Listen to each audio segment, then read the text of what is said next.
continue.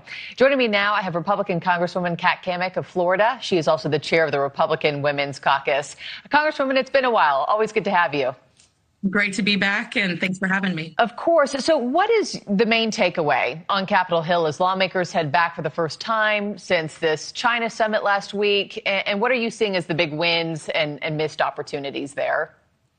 You know, there's mixed reaction because I think some people tend to look at this issue in silos, but we have to recognize that the Iranian conflict, it's more than just opening up the Strait of Hormuz and keeping Iran from a nuclear weapon at this point. You've got 1/5 of the world's oil running through the strait. And of course, China has been propping up Iran because quite honestly, they benefit and profit off of the chaos that Iran creates.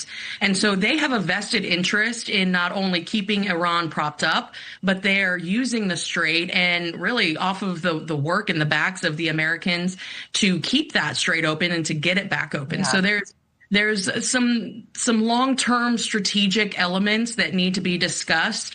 But I mean, we need to be mindful that China doesn't do charity.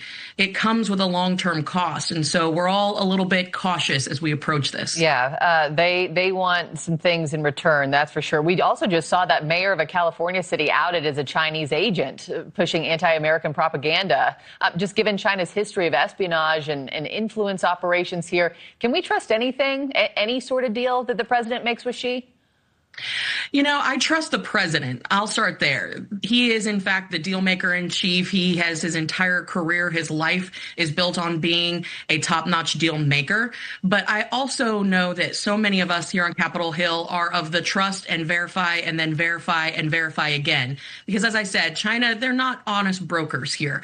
And we know from our financial systems to our telecommunications, every element of our economy, the Chinese have been looking to infiltrate. In fact, if you look at agriculture, and agriculture was an underlying deal in these negotiations here recently, every 2 hours, the CCP steals some element of American agriculture, whether it is IP, whether it is research.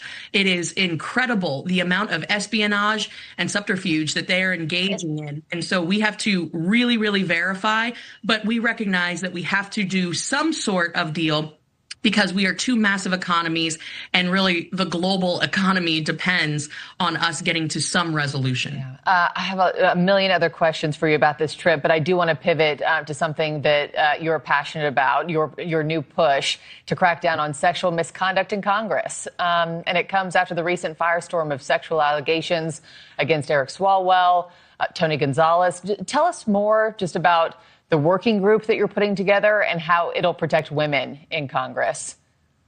Well, it really stems from the fact that accountability cannot begin and end with expulsions here on the Hill. If that were the case, pretty much we would have no one left in Congress because, let's be honest, there aren't many people who are up here that are working for the American people in a very pure way. So we have seen that this is a bipartisan problem, which means it requires a bipartisan solution. We've got creeps on both sides of the aisle. So working with Speaker Johnson and Minority Leader Hakeem Jeffries, we came together as the Republican Women's Caucus and Democratic Women's Caucus to put together a working group that will identify the gaps in the system. Right now, if a 22, 23, heck, anyone, woman gets assaulted or harassed today on Capitol Hill, she won't know where to go. And furthermore, there's going to be a long drawn out investigation, which of course we all believe in due process. But effectively, it's a chilling effect because you investigate forever. And then there's the retaliation portion that we know is very, very real here on Capitol Hill. Yeah. What we're looking to do is close those gaps, give resources, and really fight the corruption and that culture of harassment that is often swept under the rug up here on Capitol Hill. And isn't it sad that you have to have a bill for this to protect women? I mean, it's just wild. It's ridiculous. It's ridiculous. Congresswoman Cammack, please keep us posted on its progress, and would love to see you back on the show again soon, ma'am. Thank you. Have a good week. You as well.